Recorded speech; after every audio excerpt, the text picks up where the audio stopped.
Welcome, birders. This is Ed Pullen, your host on the Bird Banter Podcast, where birders talk birding. I've had a really good past week of birding.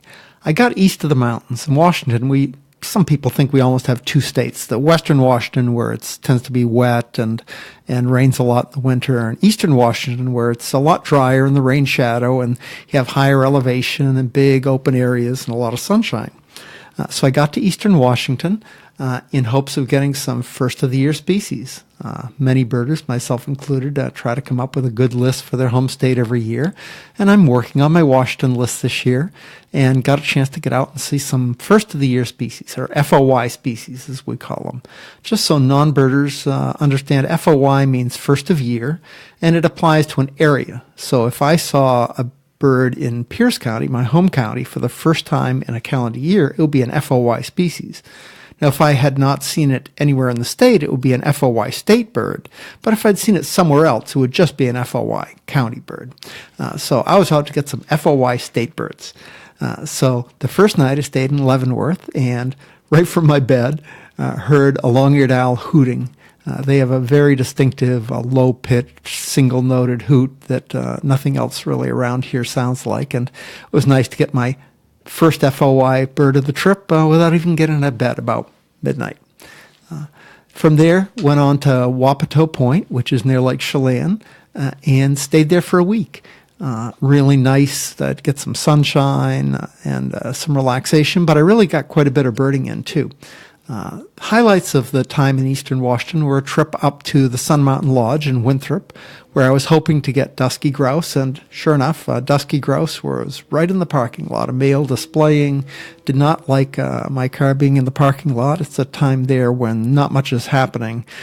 Cross-country skiing isn't very good. The snow's mostly gone, and yet it's not really very nice weather-wise for other reasons to be there, so not much was happening, and there weren't many cars there, and this grouse did not like my car in the parking lot. Came right up, tried to peck at the tires, and when I got out to take a picture, came up and pecked at my feet. So got my dusky grouse. Little video on my Facebook page you can see if you like. And after that, we picked up a few things here and there, but the other highlight was really the drive home. I had expected to go to the Quillamere Wildlife Area near Vantage in hopes of picking up sagebrush area birds. But on the drive, I went down through Moses Coulee, and on Moses, I think, Coulee Meadow Road, there was a really nice sage habitat, and birds seemed to be flying around. So I stopped and got out and just hit the jackpot for sage habitat species. Sage thrashers seem to be just singing everywhere. They're just back. Last weekend, birds who went out didn't get them, and this weekend they were just everywhere. Brewer sparrows were singing. They've got this incredible song. Check it out. It just goes on and on and on. And I'll actually put a link to that. Maybe I'll just put a recording of that in the outro part of this so that you can listen to it. But it's really an incredible song. And in addition, got a sage sparrow right up close and personal, got vesper sparrows, mountain bluebirds were flying around. So really wrapped up the sage species right there. I'd already seen a loggerhead shrike earlier in the week. But just a terrific week in eastern Washington birding. On to this episode. This week, I have John Sterling as my guest. I met John first when I went to Kenya about 3 years ago, and he was one of the trip leaders. And he is just a very interesting guy, a superb birder, a really good photographer, and just seems to know everything about everything. He's just a smart guy. And in addition, is a really good storyteller, so I think he's going to be a great guest. You might remember in episode 3 of the Bird Banter Podcast with Bruce LeBar, we talked a little bit about a website by Don Roberson called The Who is Who of California Birding, 1965 to 1989, a quarter century. Bruce was mentioned on a couple of the photos on that site, but my guest today is one of the featured 40 birders during that time period. He's actually younger than most of the birders mentioned in that time frame, but is flattered by Don Roberson as being one of the birders who not only participated during that time frame, but really helped bring a new generation of birders into the mainstream of birding in California after 1989. I met John Sterling again on the recent pelagic birding trip that Ken Brown and I took in the San Diego Birding Festival in March. And John was headed off the next day to a birding competition in China. And that's a great story you'll hear about during this podcast. But in addition, he agreed to be a guest on the podcast after he got back from China. So he's back. We're ready to go. Hey, John, welcome to the Bird Banter Podcast. Nice to have you. Glad to be here. I'm really excited about the bird race you went on in China. But before that, maybe you can tell us about your how you got started in birding and how your career's progressed. Okay, well, it kind of started before I was birding. When I was in second and third grade, I got into butterflies, and that kind of trained me to be excited about learning how to identify things in nature. Sure. And it kind of piqued my curiosity. My dad was a high school biology teacher, so he had a few books lying around. Yeah. He was not a birder at all, but he did have a few butterfly books and plant books. Very nice. And I got into plants and learning wildflowers and trees. And then by the time I got into the fifth grade, we had a fifth grade environmental education camp for a week. And one of the teachers showed us a pileated woodpecker, and he was so excited. And he said, "This is a lifetime experience, and look at this bird." And so I got caught up in his enthusiasm. And I didn't really see the bird very well. It was on top of a tree. We didn't have binoculars. Sure. But when I got back from the camp, I went and the next day I bought a field guide. It was the Golden Guide to Birds of North America by Chan Robbins. That was my first guide too. Yeah, very nice. And I just started looking at all the woodpeckers, and I thought, oh, look at all these other woodpeckers. And my grandparents loaned me a pair of binoculars, and I went and bought the Life Histories of North American Woodpeckers by Arthur Cleveland Bent. Oh, wow. And started reading about all the subspecies. So I started getting my parents to take us to Mendocino, where there's a different subspecies, a hairy woodpecker. Mm-hmm. And before, the end of my first month or two of birding, I started looking at all the other books, all the other birds in the book, and realized, there's a whole world out here of birds. And that got me started. And then by the end of the year, I pretty much memorized the field guide. Uh-huh. And took off from there. And about 2 years later, I met Mike Parmeter, and he had a son, John, who was a year younger than me. Okay. And Mike was one of the top birders in the state and knew a lot of the top birders in California at the time. This was back in 1973. So you got started really young. Yeah. Yeah, I started when I was 11, and so very nice. 1971 was started. And so he started inviting me on these trips because I bird with his son. Yeah, it's a great incentive. Sure.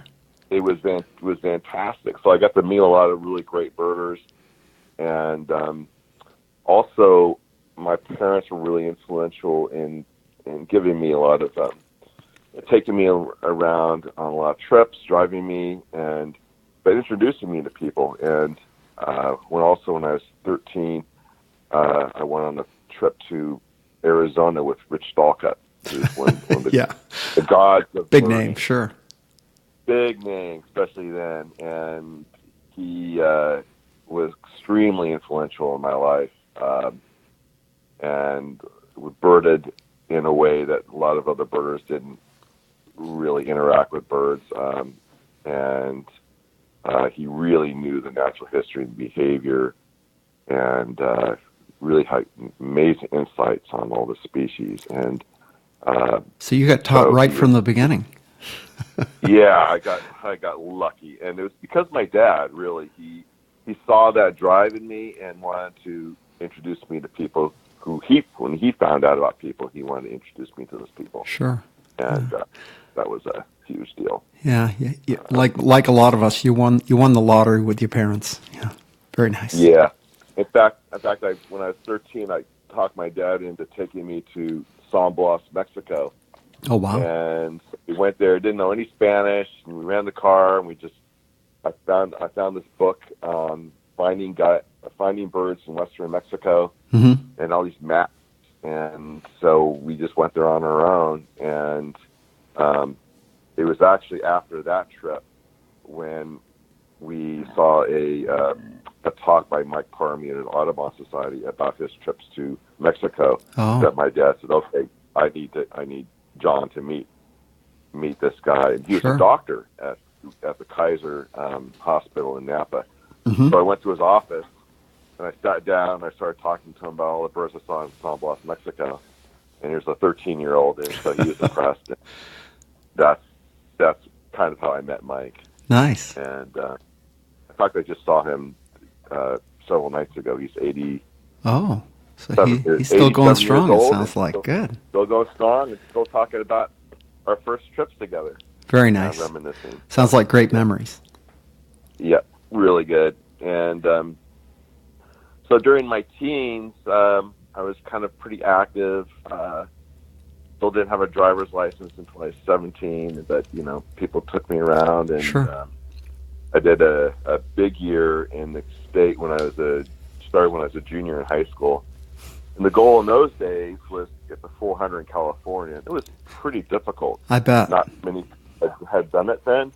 This is before the age of the internet. And no eBird. I mean, even there was not even a hotline. Probably just a phone tree.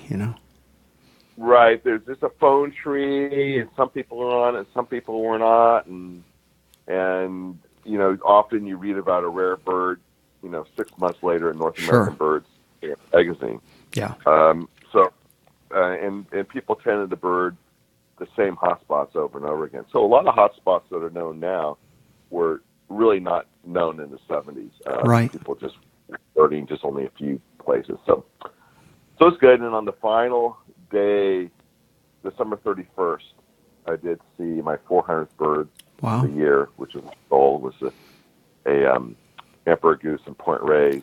Very nice. And in the morning, I was up in Humboldt County where I'd seen the snowy owl that hadn't been seen for 2 weeks, and I was able to see that on December 31st. And then we got a phone call at the hotel in the morning after I saw the bird that there was these emperor geese in Point Reyes, so we drove down there, and right at dusk, saw the ticked 400 just in time. Just in time. Yeah. Very good. 400's a big number in any state. In our state, that's I don't even have that for a life list in Washington. That's a lot of birds up here, but it's a lot of birds anywhere. Yep. And it was 1977, and it was a year when quite a few people tried to do a big year, and Don Roberson wrote a self-published book on it called Birders California. And it's about that year and who did what, who saw what birds. Doesn't he have the website, Who Was Who in California, that website or something?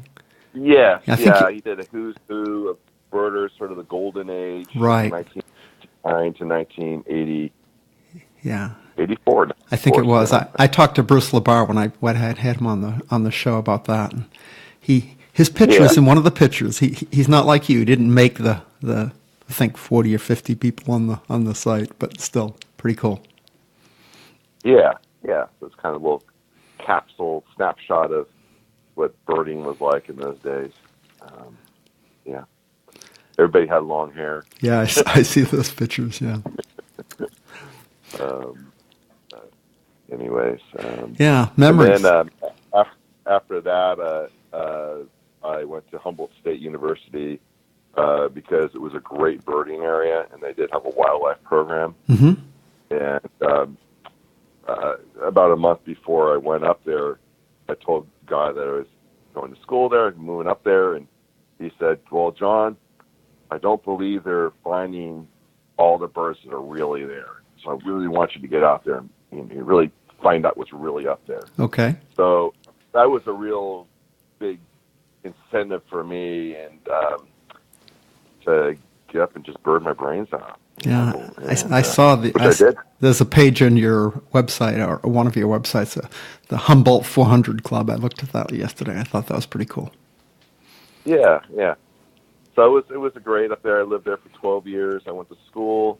I studied wildlife biology, but I ended up with a degree in English literature, and I also studied philosophy. So I sort of had a 3 prong approach to my academic career and interests. And I worked my way through school working for the Redwood Sciences Lab, and it was a Forest Service research station that was right next to the university. And I was able to band birds and training banders, and able to catch quite a few vagrants in the nets, including a couple Connecticut warblers, and a fairy warbler and a painted bunting, and it was a real blast. Made you realize what the heck is going through here. Sure. Exactly, because nobody had banded there before, and then spent the summers in the Six Rivers National Forest studying foraging behavior of different species of birds, especially in pin-necks, flycatchers, and other things. And kind of based myself there until I was 31 years old, 1991. Okay. And did a lot of trips to Latin America with different groups, usually friends. First one was to Costa Rica with a lot of hotshot birders and ornithologists. They're all professional ornithologists now. Sure. And then got a job at Explorers Inn in Peru, which was the first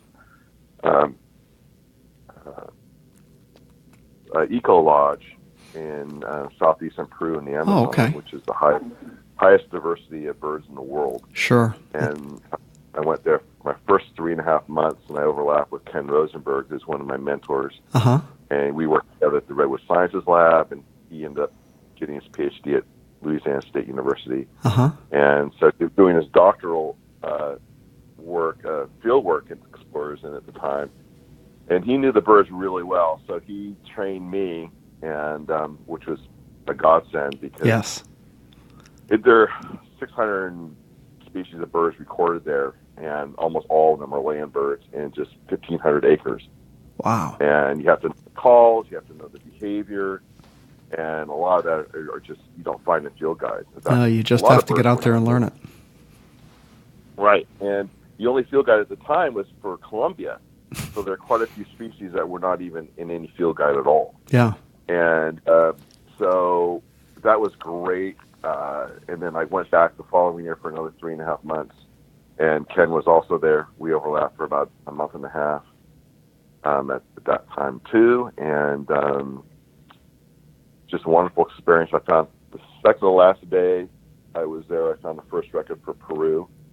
And this is after going to the same areas over and over again for 7 months.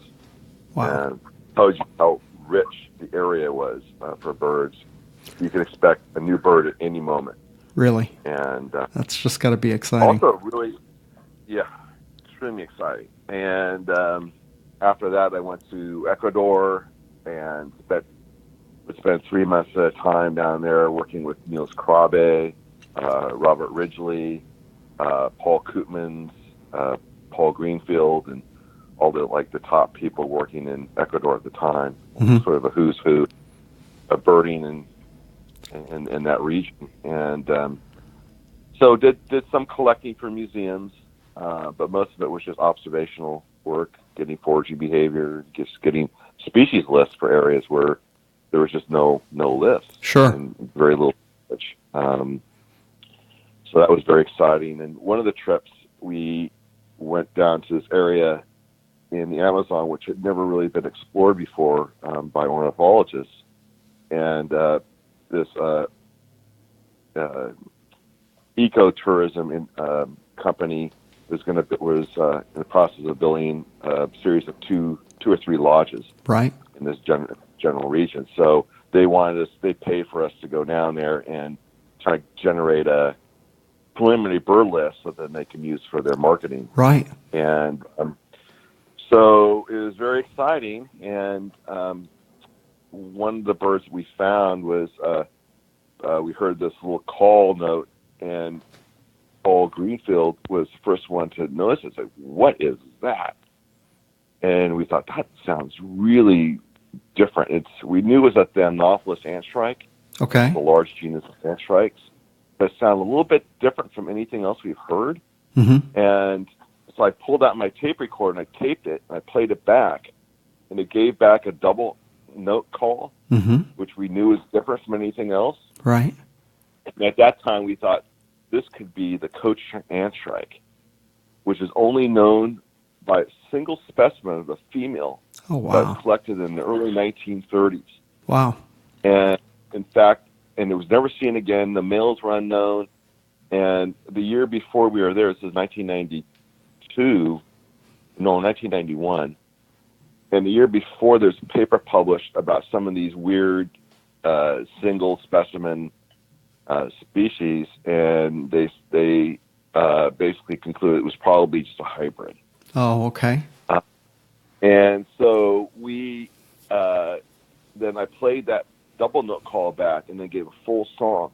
And at that point, we knew this was either a brand new species or it was a Kocher Antshrike. Right. And we went in, we collected the male, and then we went back. We found that they were fairly common in this area. It's all flooded forests. We had to take canoes even everywhere. There's no dry land. Right. There's almost no dry land. And so we found that they were fairly common in this area. And they were only found in dense vegetation overhanging rivers and overhanging oxbow lakes, so they had to be actually over the water. Oh, my. And it was a very kind of interesting little niche. Pretty specific niche. Pretty specific niche. Yeah. And so that was a huge excitement. We just rediscovered that bird, and it turns out that there was one at this other lodge that had been built in several years before that, called La Selva. It's a famous lodge now. And the naturalists realized, they had been hearing that bird there, so they just assumed it was one of the common antshrikes. Right. And so the bird was a little more widespread than previously thought. And also on that same trip, we found several second and third, fourth country records for Ecuador as well. So I bet the Echo Lodge people were pretty happy with you guys. Yeah. Well, unfortunately, the lodge where we found that bird was burned down by locals just when it was almost finished. Oh. And so the company decided not to try to rebuild. Yeah. There was a sign that they really weren't welcome there. This is really out of the way area. The locals were basically a half a generation removed from no contact tradition and cannibalism. Ooh. So it was, pretty remote. Yeah. And maybe a place you don't need an eco resort. Exactly. And so it was, that location was also the most amazing location for South American parrots and macaws. Oh, wow. We had 27 species there, and there are thousands and thousands of parrots and macaws. We had flocks of like 300 blue and gold macaws, or blue and yellow macaws, hundreds and hundreds of red and greens, and several hundred scarlet macaws, all in this area. And all the trees were fruiting at the time. And so it really brought them in. Originally who'd written the Birds of South America books, and they actually did his PhD work on parrot conservation in South America. So this is by far the best spot he's ever been to for parrots. Wow. And it was just extraordinary. Also because it was remote, we had Salvin's curassow, which is a lifer for everybody on the trip. Good. And these are big birds that are usually some among the first birds that are hunted out when people move into an area with guns, because they're large and good eating. So it was a testament to its remoteness and the wildness that we had those birds. So.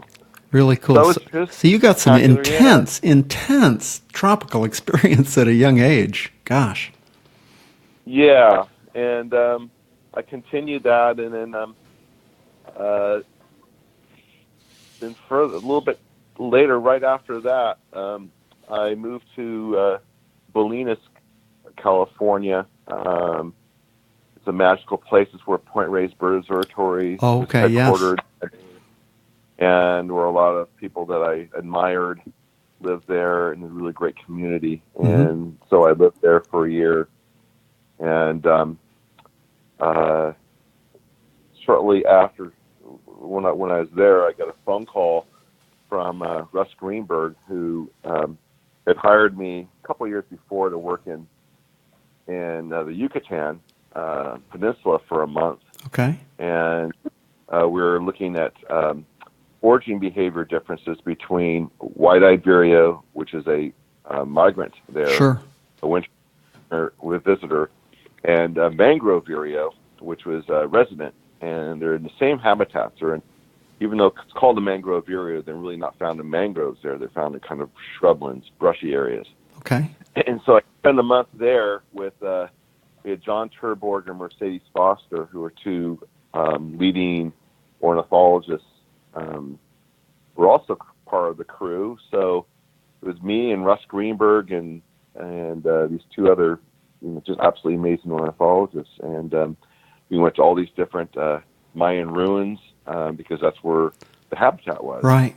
And it was just a wonderful month-long experience. And so the following year, Russ contacted me and said, "Well, I want you to go to Chiapas, Mexico, and figure out a study design to determine kind of relative abundance and distribution of birds in the state."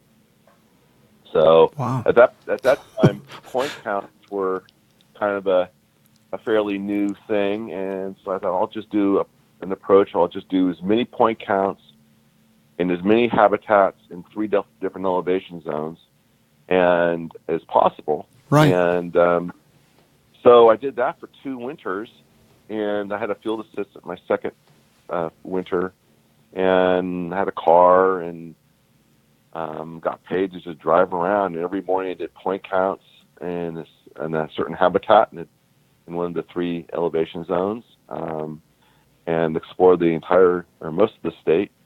And it was just absolutely fantastic experience.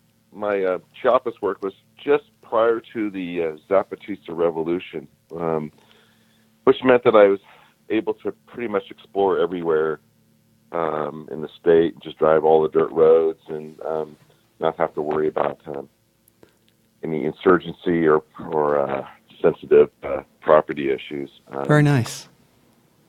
And so it was just a wonderful experience. And so going back to that, while I was in Bolinas, I got a call from Russ Greenberg, who was the person who hired me to do that work. Right. And he said he has good news. The first is that the Congress approved the funding for the Smithsonian Migratory Bird Center. Oh. And he was chosen to be hired as the director, and he had a position to fill that he wanted me to apply for. Very nice. And I said yes, so I applied for that and got the job. And the other news, harken back to when we were first birding together or working together in the Yucatan, he had asked me if money was no object, what project would I want to do? Right. And I said I would want to study the community structure of comparative community structure of birds in boreal forests around the northern hemisphere. And his head hit the roof of the car he was driving. He couldn't believe it because that's exactly what he wanted to do. Wow. So it was just unbelievable that we both had the exact same idea. And so the other question that he gave to me is that, well, even if you don't apply for the Smithsonian job, he also got a MacArthur grant as one of those Genius Awards. Right. So our Boreal Forest project has all the funding. So I said yes to both, and the following year, in 1993, the year after Glasnost, Oh, yes. we found ourselves in the middle of central Siberia on the Yenisei River with Russian ornithologists and our colleague Sam Drogi, who's a mutual friend of ours, and he ended up running the breeding bird survey program for the U.S. Fish and Wildlife Service and later Very nice. USGS. So you switched from the wintering grounds to the breeding grounds.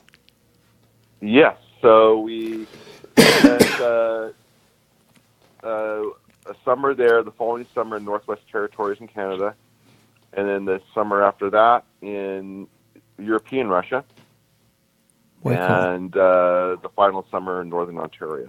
Wow. And plenty of black flies and biting flies and mosquitoes, and I've got the blood stains on all my field notes to prove it. I'm sure. But it was worth every drop of blood.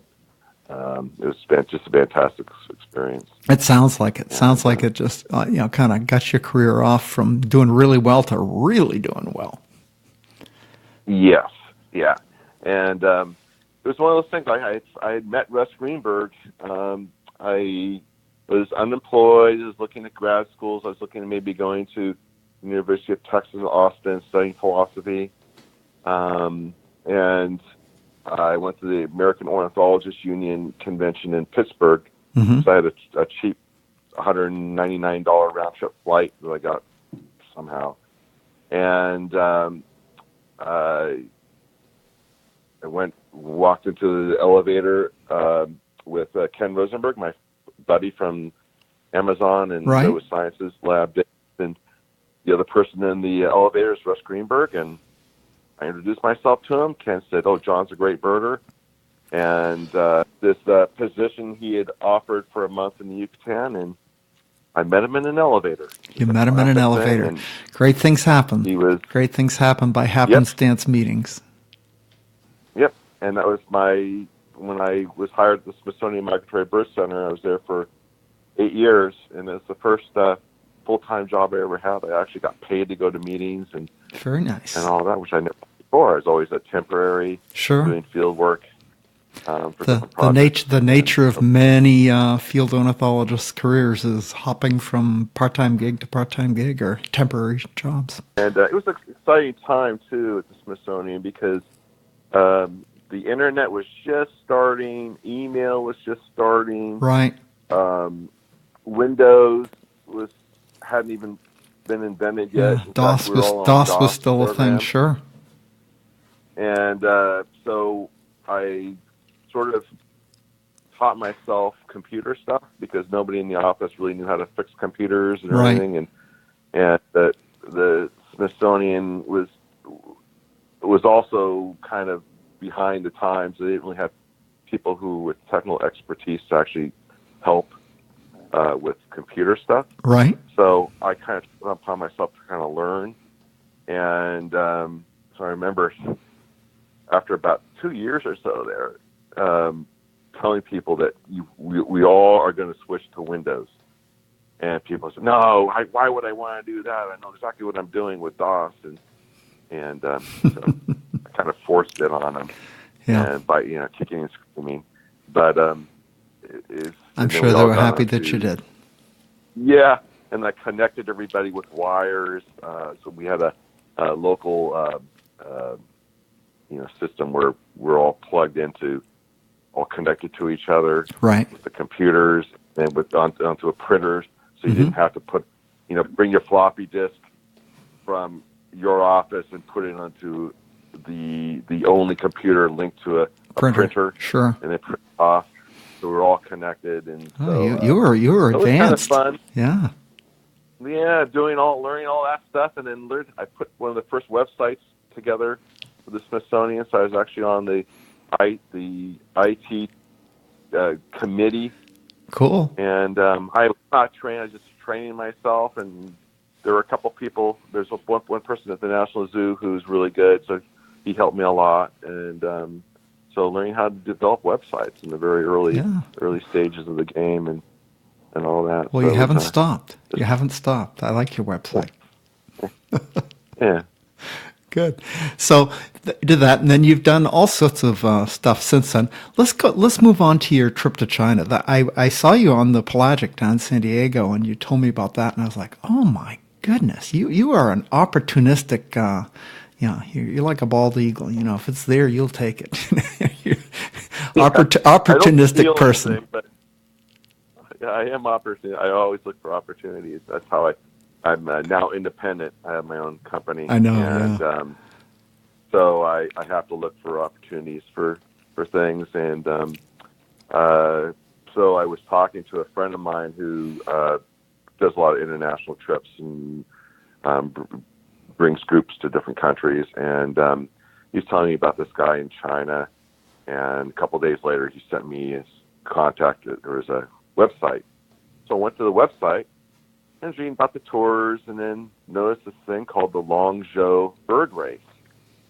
And so I was reading about, this would be kind of fun, and then read a little bit more, and they said that the Chinese government pays for everything once you're there.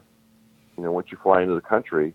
Hard to beat that price. Driver, everything. The food, the hotels, everything. And so I thought, that would be fun. And thinking it's probably $1,500 airfare. I went online and I looked up the airfare. It was $393 round trip wow. to LA. And very cool. So I thought, this is a no-brainer. So I contacted Gary Nunn, who's a good travel companion. He does a lot of international trips and studies hard and knows the birds before he goes to a place, and which is the kind of person I like to bird with. Sure. And so I'm kind of the same way. We've been birders since we were little kids, so we've been dreaming about these birds most of our lives. And he also as a scientist, he's a geneticist, and he did the phylogeny of seabirds. With May work.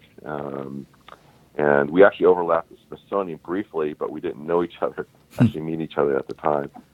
And then Craig Swalgard, who's been on a Morocco tour and 2 of my Paraguay tours. And is a really great person, really relaxed, easygoing, great travel companion.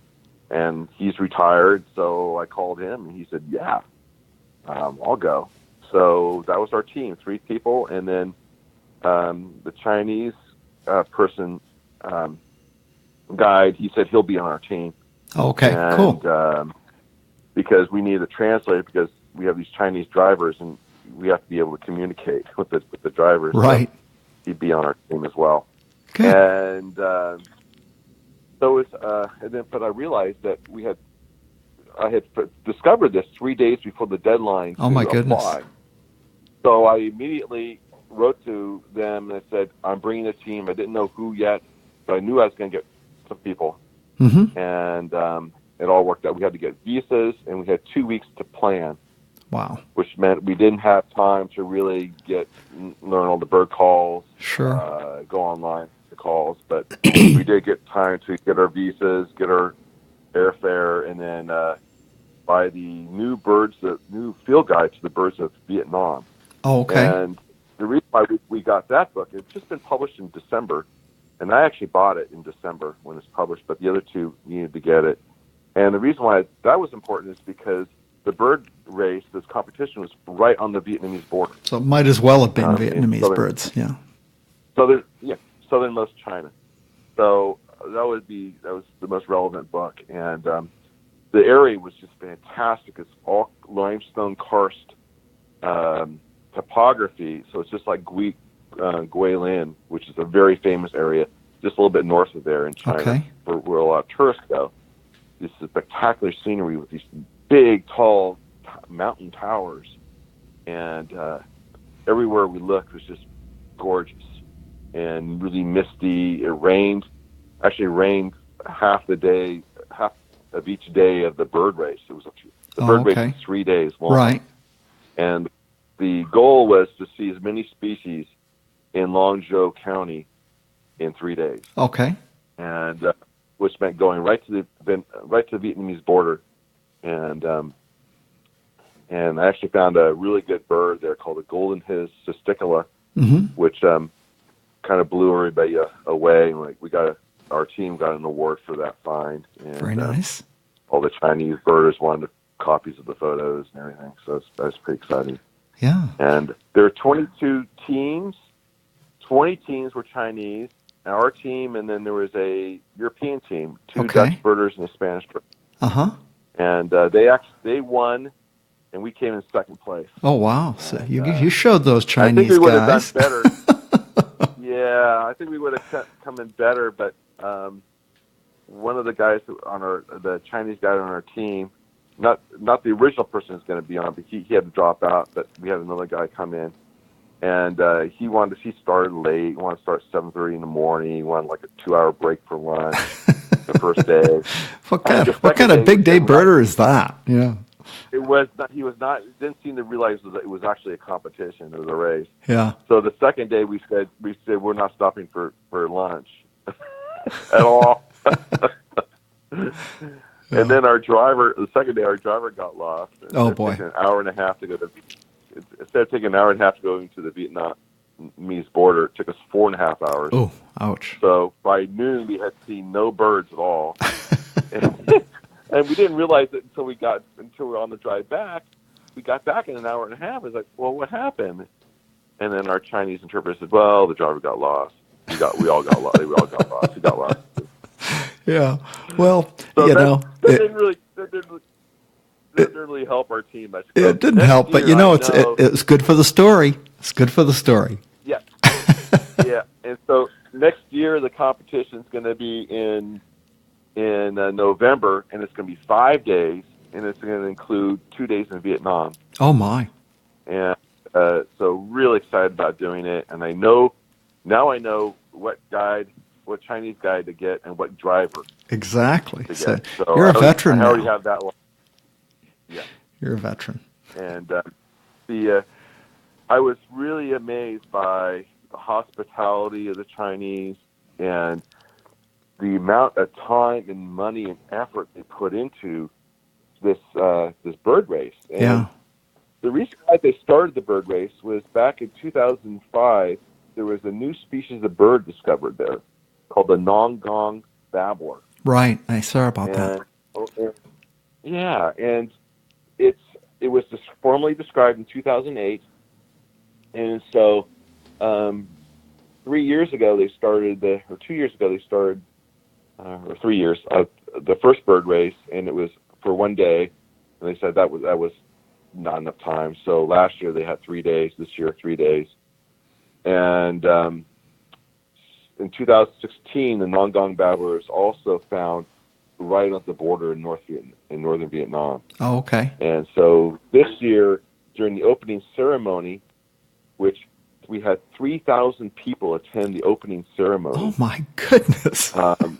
We had speeches from the top government officials all the way down to the natural resource manager for the county, all talking about the beauty of birds. The entire structure, everybody there was all into what we love. They were excited about it. That's great. And they had top-notch entertainment afterwards. Oh my goodness! It was unbelievable. So they had singing and dance productions and all kinds no time to rest, huh? No time to rest. It was like we look at it, we were all laughing and we're looking at each other like, are we at the Academy Awards or what? I mean, it was just incredible. It was just all about birds. And very cool. So it was amazing. And each car, there are 22 teams. Each car had a number for our team number. So when you're driving around, you see around the county, you see cars. See your competitors and their numbered cars. Yeah. Can't tell the players without a program. And there were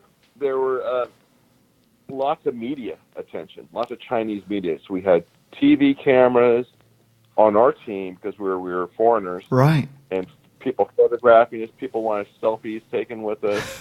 Very crazy. All these different media folks out there, and I have photographs of them taking photographs of me. It was like being a celebrity. It's pretty cool. Incredible. Pretty cool. Yeah. Sounds like you had a great time. They're all, and during this whole event, they had a translator translating in real time in English. Oh my goodness! For the 3 Europeans and the 3 North Americans.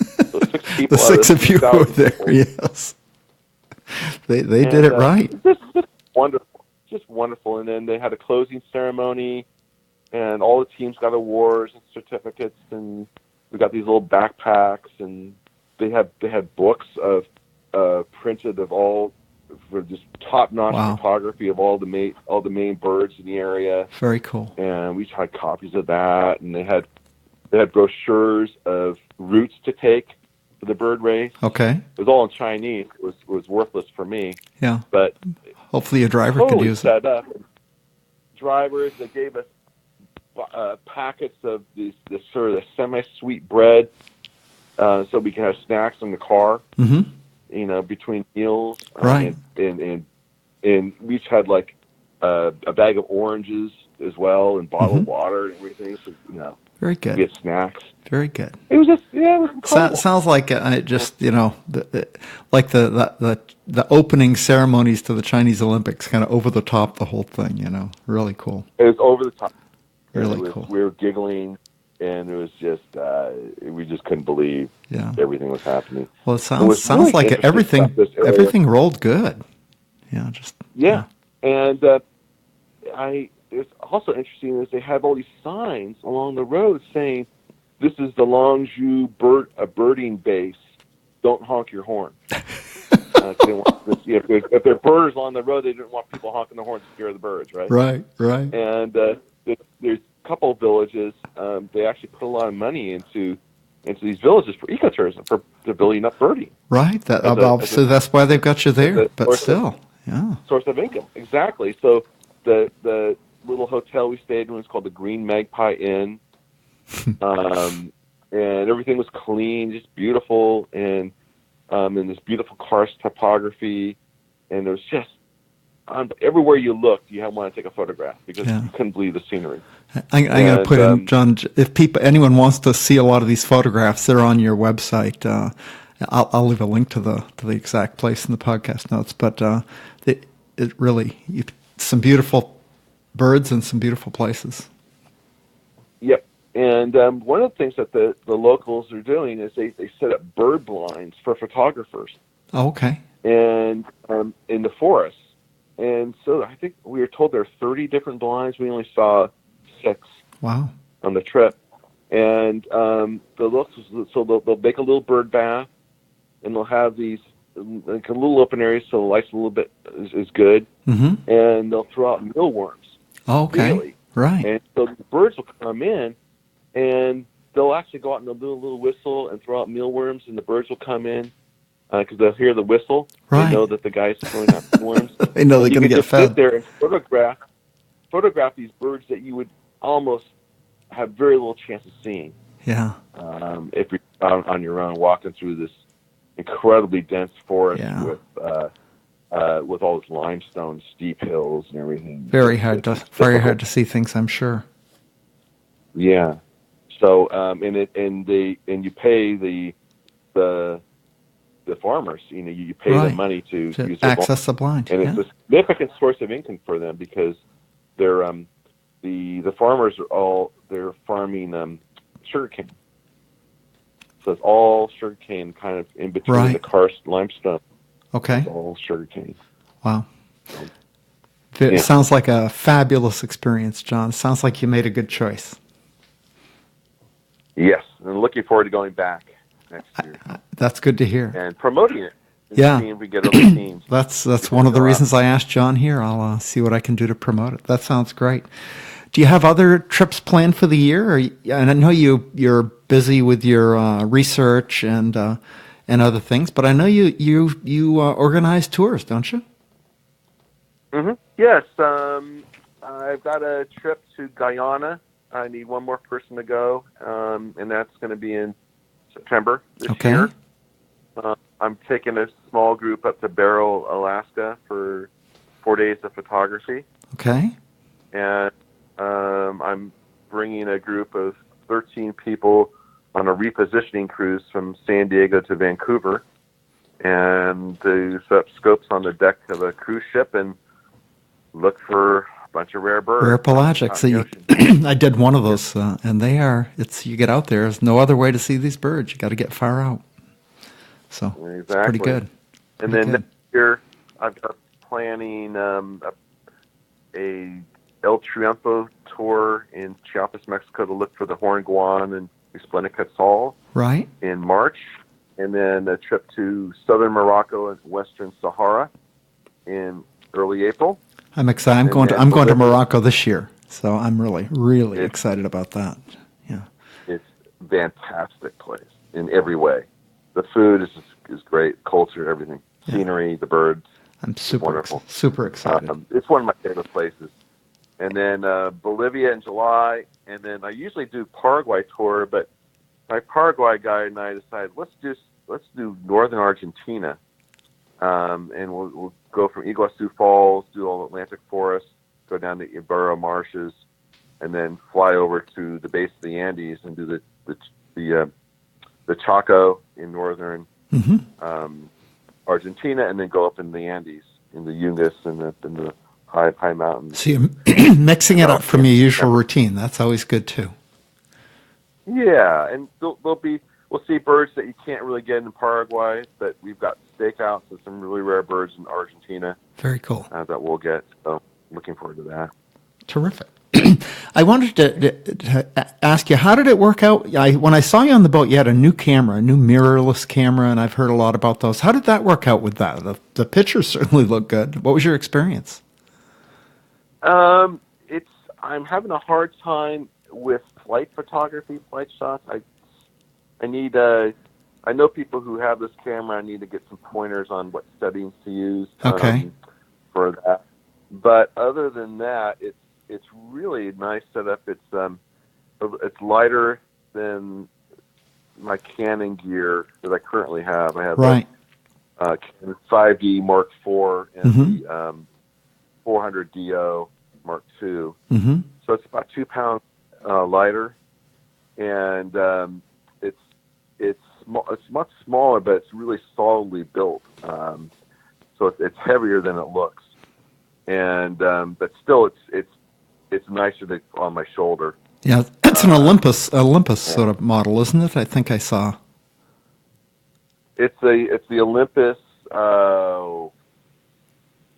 M1 Mark II, I think it's okay. And then the Pro 300 f4 lens with a 1.4 extender, and it's really good. There's a Facebook page for people using that gear. Okay. And I've been hearing lots about it, and I talked to Keith Barnes, who's a bird tour leader, international bird tour leader, lives in Taiwan. He's from South Africa, but he goes all over the world. And he was just telling me, he was raving about it, and then I saw the results of people using it, and was really impressed.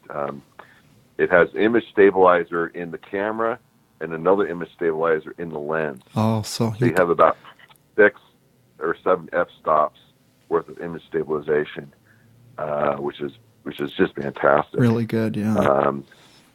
And so using it in some of these conditions in China where it was really dark and rainy, or in really in shaded areas as well, I was able to do fairly well with it. And you can go to my website and see the results. Yeah, fairly well is an understatement. I saw some of the pictures; pretty darn good. Yeah, pretty darn good. Yeah, there's some where there's a little bit of noise. I had to tamp down the graininess and noise a little bit. I think my Canon camera would have done better. It's a full frame, better processor. But all in all, this setup is good. Yeah. Well, I'm glad it worked out well for you. It was kind of it just looked different. It looked like almost armored. It just looked like it was really solid and small. It was kind of cool. Very looking. Solid. They claim it's one of the most water resistant cameras out there. So there's no problem with the rain. It's also another feature is that there's no shutter noise. Yes, I noticed that. So you have to be careful when you push the shutter down Not to come home with 20,000 photos. Hit 10 shots without really knowing it. They have an option. We can have what's called a mechanical shutter. I'm not sure if it's really mechanical, but makes a little bit of noise. Yeah. And I use that, and it's so silent compared to other cameras that I usually use that just so I have an idea of when I'm actually. So I have an idea of how many pictures you just took.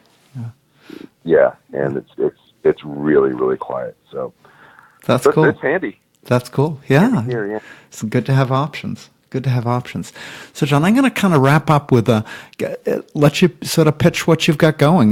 How can people get a hold of you? What sort of things do you want to invite people to look at? That sort of thing. Okay. Well, one thing that I wanted to say before the interview ended was the importance of mentoring young birders. And since I had really good mentors when I was a kid, I try to mentor young birders as much as I can, and I want as many people out there to do so. Reach out. There are a lot of kids out there who want to be birders, but haven't quite met the right person that could be outstanding lifelong birders, but they don't meet the right person. Just need the right encouragement, the right opportunity. That's a great message. They don't understand. Yeah. So super, super important. Reach out to high schools, junior highs, etc., elementary schools even, and do that. So what do I have going on now? I've been monitoring birds at the Kern Water Bank for the last 8.5 years. It's an area down in the southern San Joaquin Valley of California, and right now they have 7,800 acres of wetlands. And during the droughts, it's all dry. Okay. So I've been monitoring the upland birds, the raptors, and the water birds. And it's a very flat area, very few trees, a few cottonwoods, and a few willows. And I've had over 220 species of birds there. Wow.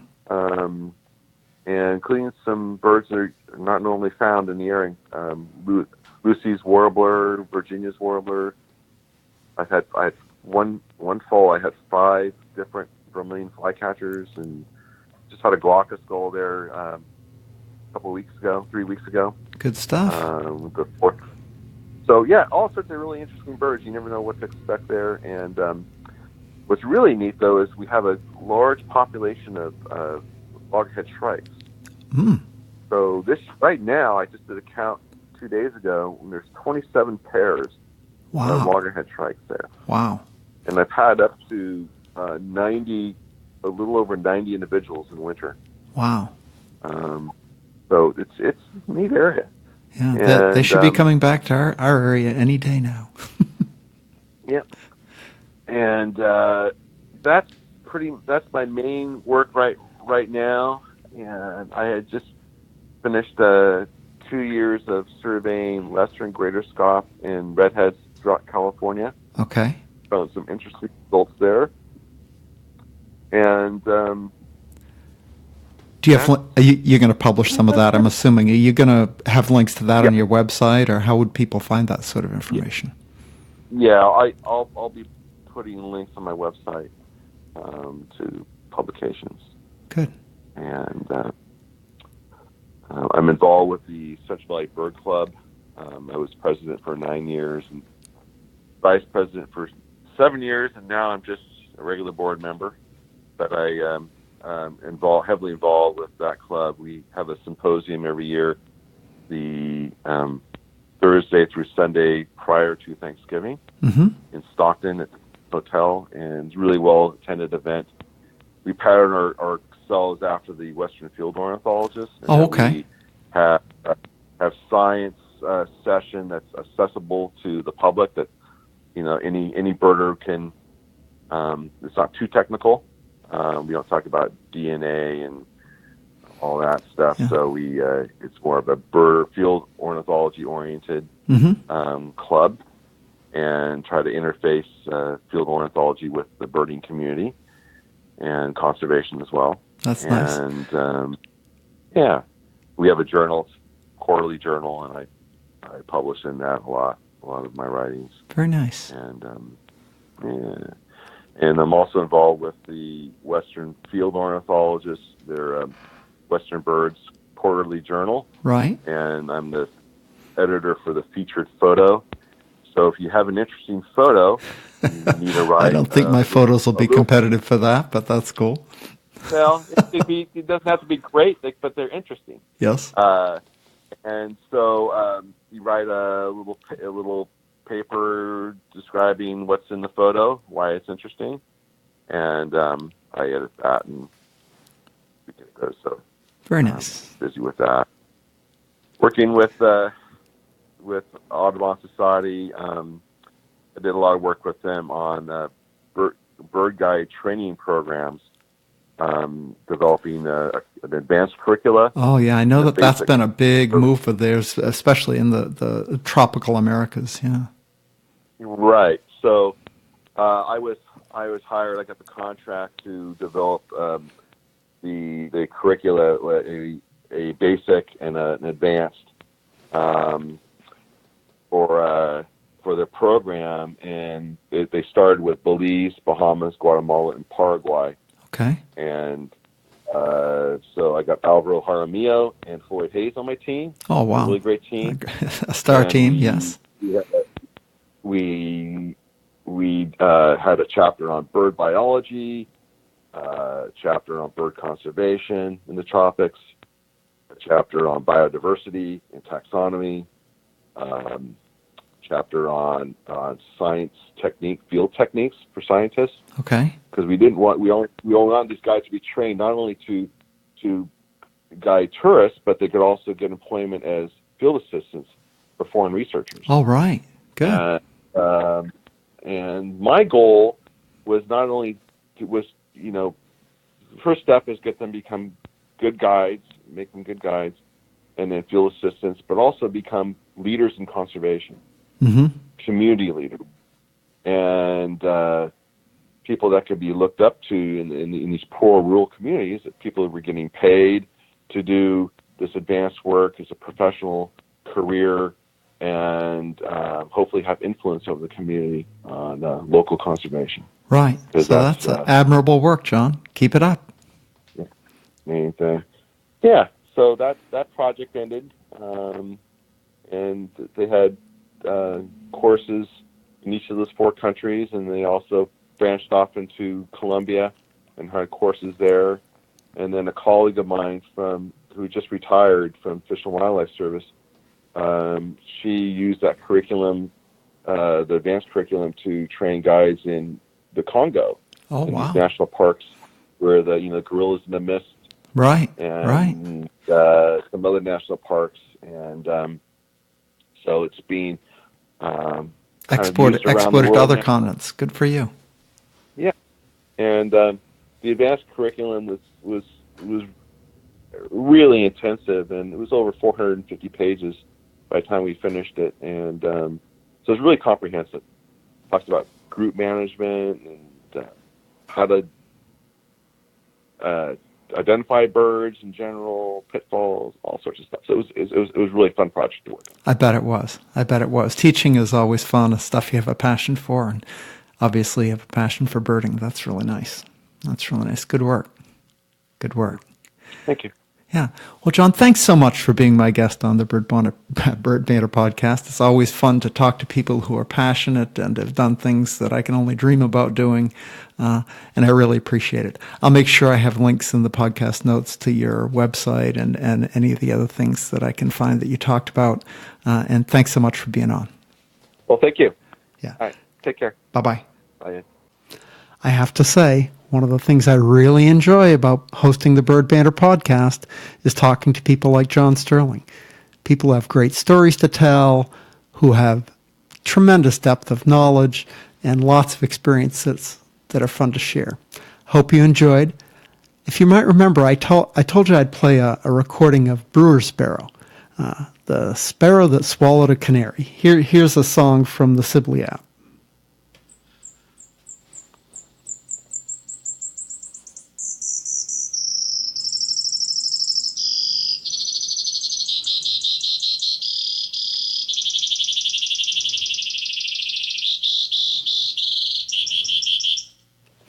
Makes you wonder how a little bird can sing so long.